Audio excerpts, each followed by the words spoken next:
Since starting my YouTube channel, I've requested and received lots of game keys for review purposes. But this is the first time that a potential hacker has managed to hook me up with a key.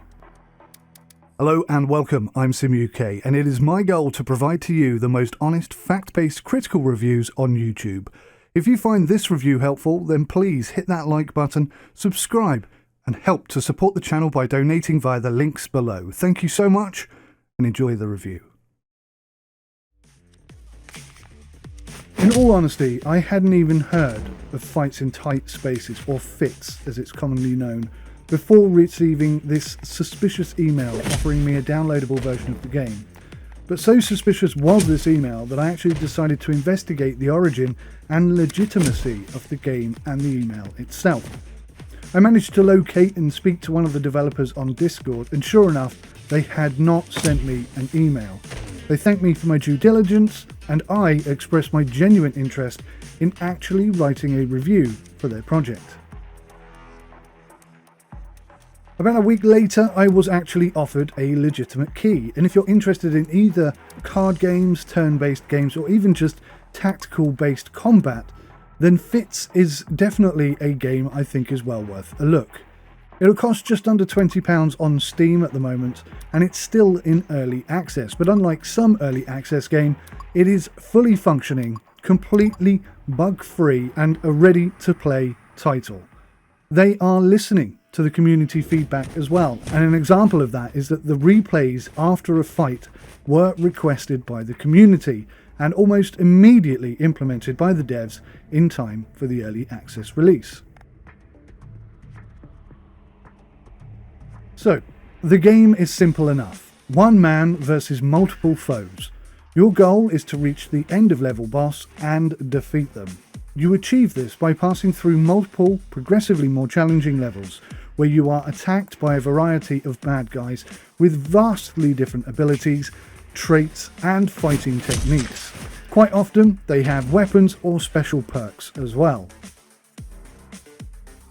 So your character is a single, male, James Bond-esque character, who at the moment at least cannot be modified in any way.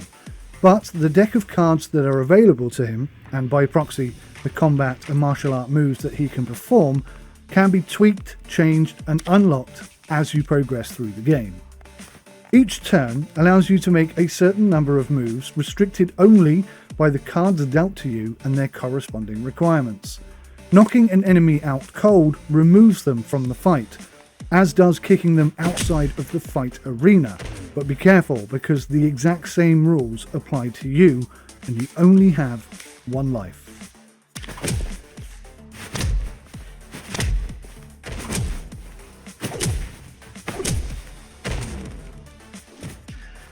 As you progress through the levels, you can earn additional cards, and any money that you have accumulated can be used to buy health or upgrade the cards that you already have. FITS is a game of calculation, forward planning, and a little bit of luck thrown in to boot. You don't need to know absolutely everything to beat this game, but you certainly do need to know enough in order to see opportunities and be able to exploit them. Right now, as I mentioned, FITS is in early access, and it provides just 4 unlockable decks: Balanced, Counter-Strike, which focuses on defensive moves, Aggressive, and Trickster. Now, cards can vary significantly from one to another. You can throw a man to the ground, and you can theoretically stand on top of him and prevent him from getting up for the remainder of the fight. If an enemy is positioned correctly, you can smash their heads off of an object or a wall. That's a personal favourite of mine, I have to say. And if you get the opportunity, simply kick or push an enemy out of the fight completely through an open doorway. If you are really smart and good at this game, you can actually trick the enemy into attacking each other. One piece of advice I would give you here though: avoid ninjas at all costs. Lethal.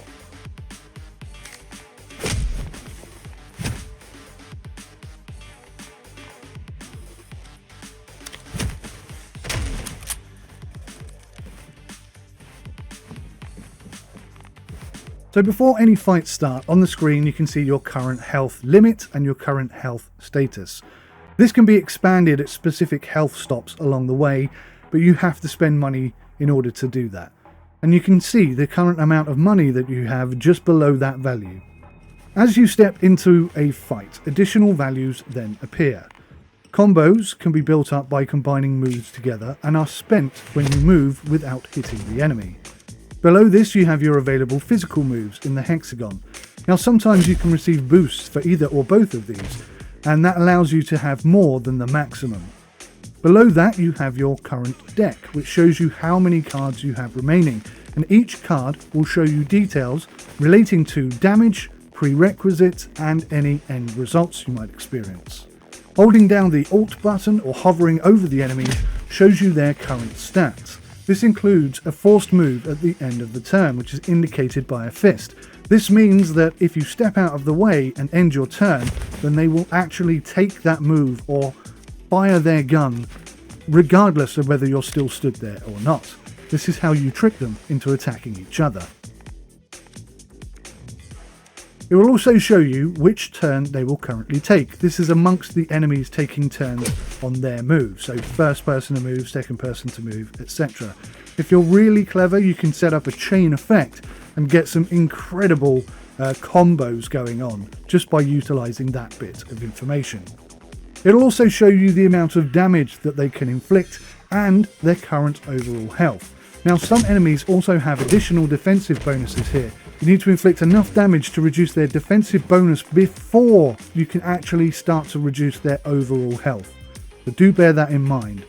And there are some characters out there which actually give additional defensive bonuses to characters. So if they've already got a defensive bonus of 5 and they get an additional bonus of 5, then they're going to have a defensive bonus of 10 hits. That means you've got to hit them with a value of 10 before you can actually hurt them. In the top right hand side, if you hover over one of these characters, you can see more details about your enemy opponent. It will include how many squares they can move and or attack. And in addition to that, it will also show whether or not they have a target and whether or not they will attack at the end of the move. Now some enemies will attack at any time, even in your move, if movement is detected within a certain space, usually the square directly in front of them. So if you attack somebody whilst you're standing in that square, they will attack you even if it's still your turn.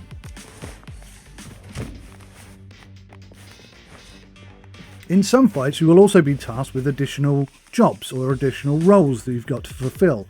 For example, protecting a VIP.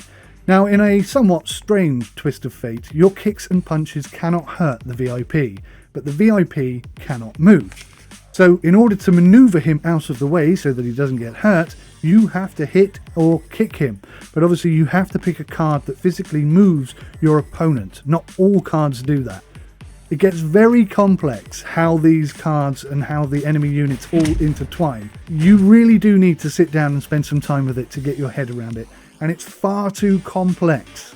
There are so many things to discuss regarding the way in which all fits together that I simply cannot cover everything in this review. So instead, why not jump over to SimUK Strategy or SimUK Ultimate Realism and watch some of our gameplay there and see if this is a game that you might be interested in. I personally find it incredibly rewarding. I find it incredibly challenging. It's almost like a modern day game of chess. It's very clever, and I can see this evolving into a physical card game in the future. It's just very well balanced, extremely well thought out, nicely put together, and as I say, it's in early access, so it's going to evolve. I can't tell you how it's going to evolve precisely, but even if it doesn't evolve at all from where it is now, it is still incredibly accomplished. There are 5 levels available right now.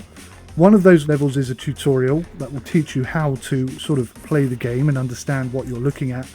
Honestly, it's not enough just to do the tutorial. You kind of need to have a go at the levels yourself and get stuck in, lose a couple of times, see how you can make mistakes, because I have myself gotten to the end of level boss multiple times with 100% health, really good cards, looking very promising. I make one mistake and 75% of my health is gone. That's how hard this game is, and as I mentioned earlier, you only have one life, so if you die, you go back to the beginning. It's challenging in a really good way. I genuinely think this is a quality game. If you have any interest at all in tactical tactical thought or card games or combat of any sort, any of those things, any of those three things, then this is a game you should definitely consider taking a look at. I think it's brilliant. I really think it's brilliant, and I genuinely enjoy playing it. So, there you go. I hope that's informative for you guys. Thank you so much. Please do hit the like button if you enjoyed this review. If you found it helpful, why not subscribe? Maybe make a donation to the channel so that we can make more reviews like this in the future. Thank you so much for watching. Take care of yourselves. Until next time, goodbye.